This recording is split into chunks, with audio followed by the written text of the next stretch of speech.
देवताओं को जब भी कोई मुश्किल आती है, किसी मुसीबत का सामना करना पड़ता है, तो वे शरण लेते हैं या तो भगवान श्री हरि विष्णु की या फिर भगवान शंकर की। तो यहाँ पे भी सभी देवता शंकासुर से परेशान होकर जाते हैं श्री विष्णु भगवान की शरण में। आइए सुनते हैं कार्तिक महात्म्य का 11वां अध्याय। तो दोस्तों, स्वागत है आपका आपके ही अपने यूट्यूब चैनल कलयुग के चमत्कार संतों की वाणी में। अभी तक आपने 10 अध्याय तक महात्म्य सुना है, जिसमें हमने ये जाना कि शंखासुर को पहले श्री विष्णु हरि ने मत्स्य अवतार लेकर मारा।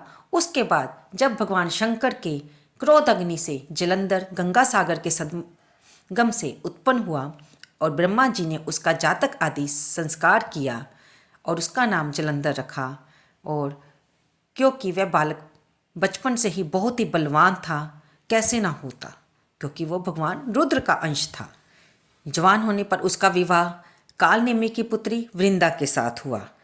एक दिन जब वह अपने सभी असुरों को देख रहा था, तो राहु को देखकर उसका मन विचलित हो गया कि राहु का शरीर ऐसे क्यों है और वह बिना सिर के क्यों है और केतु बिना धड़ के क्यों है।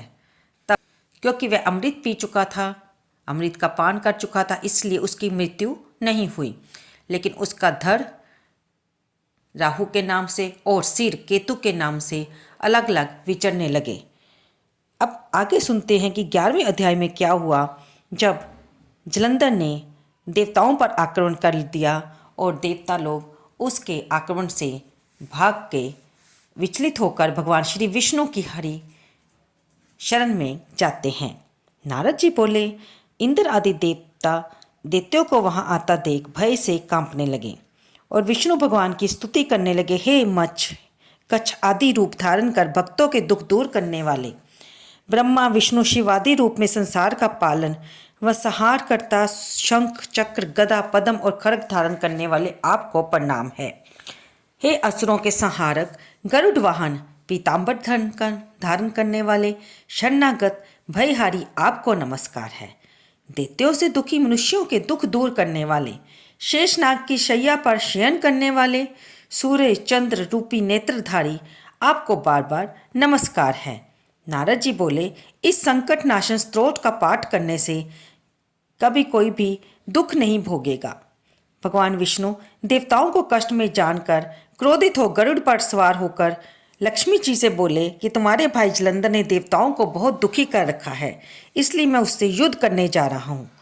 तब लक्ष्मी जी ने भगवान जी से प्रार्थना की कि प्रभु, जलंधर समुद्र से उत्पन्न हुआ है और मैं भी समुद्र की बेटी हूँ, इस नाते से वह मेरा भाई हुआ। प्रभु, मैं सदा आपकी भक्ति में लीन रहती हूँ, आपकी भक्ति पूर्वक सेवा करती रहती हूँ। सो हे कृपा निधान, आप मेरे भाई को संग्राम में किस प्रकार मारेंगे? ये बहुत ही निंदनीय कार्य हो जाएगा अगर आप मेरे भाई को मारेंगे। श्री भगवान बोले, शिवजी के अंश से पैदा होने वाला ब्रह्मा के वरदान व तेरी प्रीति में पला जलंधर मारने योग्य नहीं है, मैं उसे नहीं मारूंगा। नारद जी बोले, ना देने वाला वरदान भी दूंगा।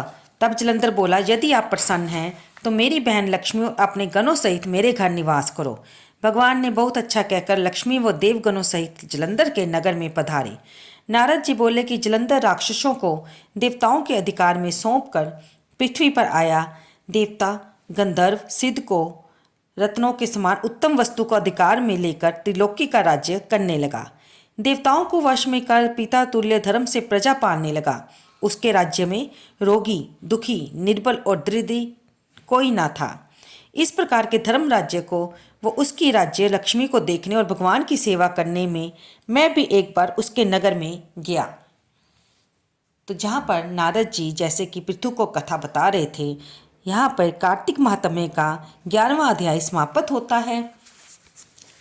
तो दोस्तों, आगे के कार्तिक महात्म्य के 12वें अध्याय के बारे में हम अगली वीडियो में सुनेंगे, जिसमें आप ये जानेंगे कि भगवान रुद्र के क्रोध अग्नि से उत्पन्न हुए जलंधर को किस प्रकार वध करने के लिए देवताओं ने योजना बनाई, कैसे वृंदा का सतीत्व भंग किया, कैसे जलंधर को मारा गया। ये सब हम आगे आगे जानेंगे और उसके अंत में ही हमें पता चलेगा कि कैसे माँ तुलसा की उत्पत्ति हुई।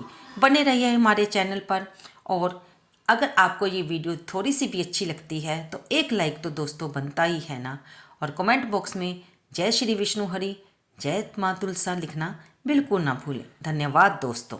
अपने दोस्तों के साथ भी इस वीडियो को शेयर करें।